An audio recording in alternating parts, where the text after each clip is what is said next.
नमस्कार, स्वागत है आपका द न्यूज पर। मैं हूं आपके साथ शिप्रा सैनी। तीसरे चरण की आज वोटिंग हो रही है और जिस तरीके से पहले दो चरण की वोटिंग हुई और वोटिंग परसेंटेज सामने आया है, उसके बाद तमाम जो विपक्षी दल हैं वो बौखलाए हुए हैं और लगातार चुनाव आयोग को तरह तरह से वो जिम्मेदार ठहरा रहे हैं। यहां तक कि मुख्य चुनाव आयुक्त को भी घेरा जा रहा है।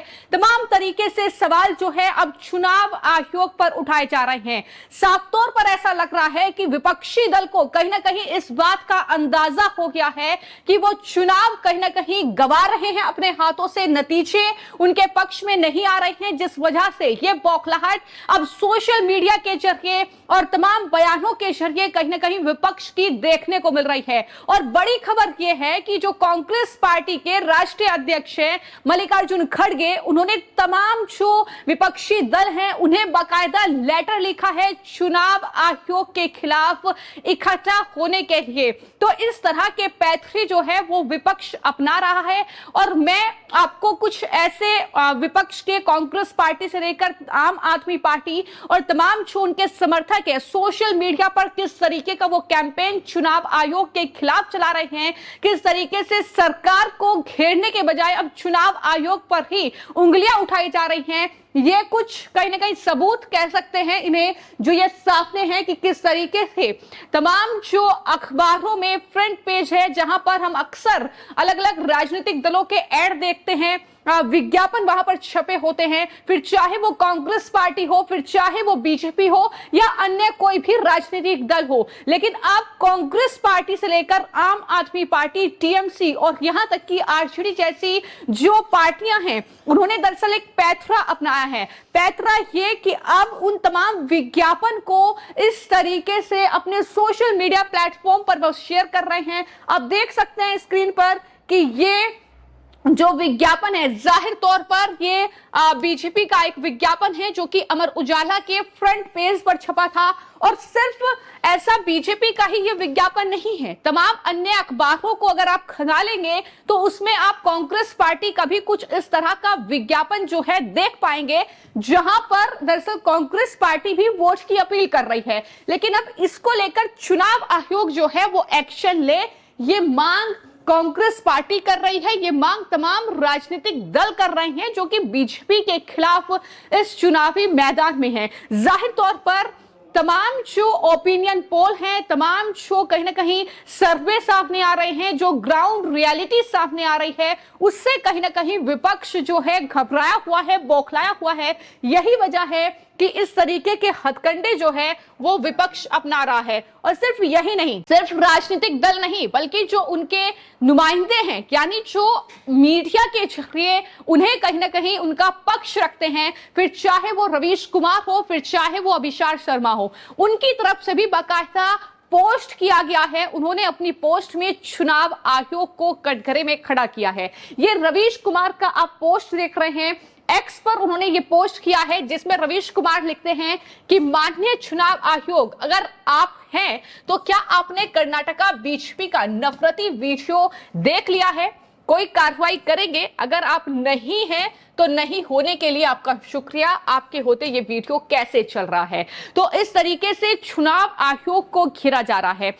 ये वही रवीश कुमार हैं जो राहुल गांधी के साथ उनकी भारत जोड़ो यात्रा में उनके साथ हाथ में हाथ डालकर चलते नजर आए हैं, उनके एजेंडे पर काम करते नजर आए हैं। उनकी पत्रकारिता जो है कांग्रेस पार्टी के इर्द गिर्द सिमटती दिखी है। और अब चूंकि जाहिर तौर पर जिस तरीके से चुनाव आयोग ने फर्स्ट फेज और सेकंड फेज का जो वोटिंग परसेंटेज शेयर किया था, और ये सवाल विपक्ष ने उठाए थे कि आखिर 11 दिन बाद ही वोटिंग परसेंटेज शेयर क्यों किया गया, जिसमें 6% ज्यादा वोटिंग चुनाव आयोग ने दिखाई। लेकिन वो डाटा का आकलन था जो चुनाव आयोग ने सेकंड फेज के इलेक्शन के बाद शेयर किया था। हालांकि इसको लेकर जाहिर तौर पर विपक्ष इसलिए बौखलाया हुआ है क्योंकि नतीजे उनके पक्ष में आते नहीं दिख रहे हैं। ये ग्राउंड रियलिटी कहीं ना कहीं फिलहाल बता रही है। तमाम ओपिनियन पोल जो हैं वो कहीं ना कहीं इस बात को बता रहे हैं। और यही वजह है कि न सिर्फ कांग्रेस पार्टी के नेता बल्कि तमाम जो पत्रकार हैं वो भी इसे ट्वीट कर रहे हैं। आप देख सकते हैं कि श्रीनिवास बीवी जो कि यूथ कांग्रेस के अध्यक्ष हैं उनकी तरफ से यह पोस्ट किया गया है एक्स पर, और वो क्या लिखते हैं कि आप देश में मुख्य चुनाव आयुक्त के नाम पर कलंक है।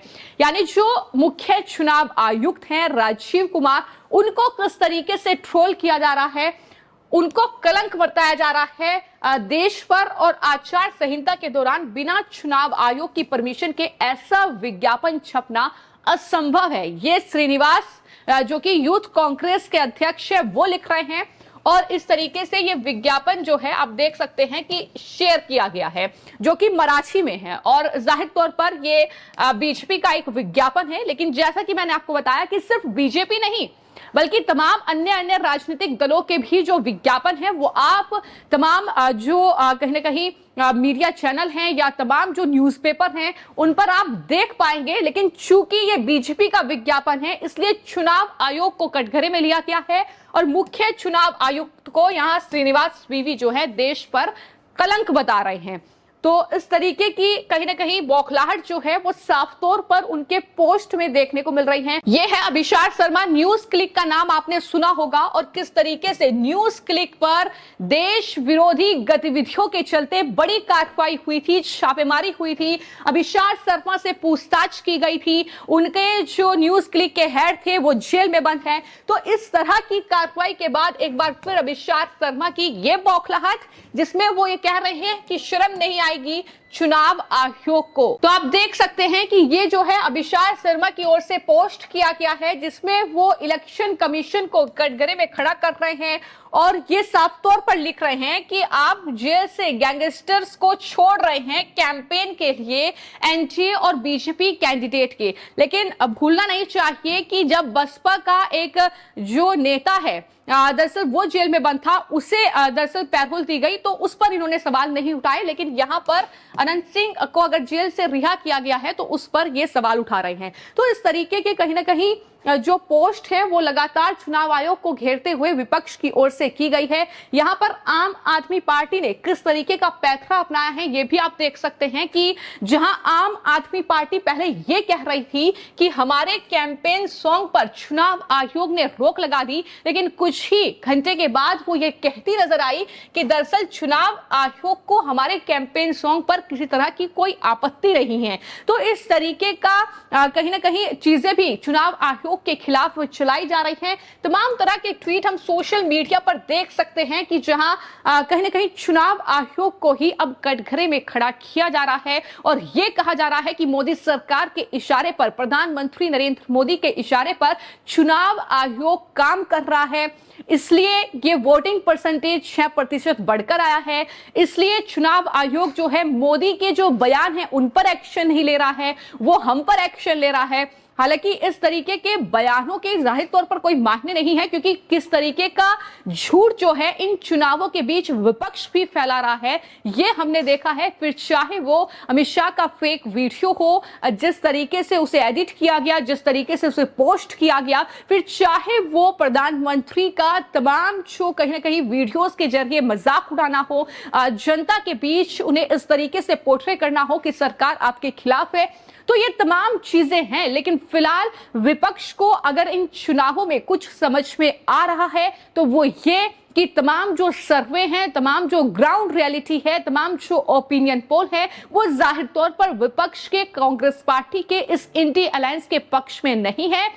थर्ड फेज की आज वोटिंग हो रही है। सेकंड फेज तक जब वोटिंग हुई तो उसके बाद ये कहीं ना कहीं विपक्ष की तिलमिलाहट शुरू हुई, और वो तिलमिलाहट अब इस तरीके से सोशल मीडिया पर देखने को मिल रही है, जहां न सिर्फ जो कांग्रेस पार्टी, आम आदमी पार्टी, टीएमसी, आरजेडी के नेता हैं वो दरअसल सोशल मीडिया के जरिए बौखलाहट दिखा रहे हैं, सोशल मीडिया के जरिए चुनाव आयोग को, मुख्य चुनाव आयुक्त को घेर रहे हैं और उन्हें देश पर कलंक बता रहे हैं। इसमें शामिल हैं वो तमाम पत्रकार जिनके एजेंडे को कहीं ना कहीं जांच एजेंसियों ने कार्रवाई के जरिए ध्वस्त किया है, और यही है रवीश कुमार, अभिषार शर्मा जैसे पत्रकार जो इस तरीके से चुनाव आयोग पर सवाल उठा रहे हैं। लेकिन फिलहाल चुनाव आयोग को लेकर उनके खिलाफ किस तरीके से अब विपक्ष इकट्ठा होने की तैयारी कर रहा है।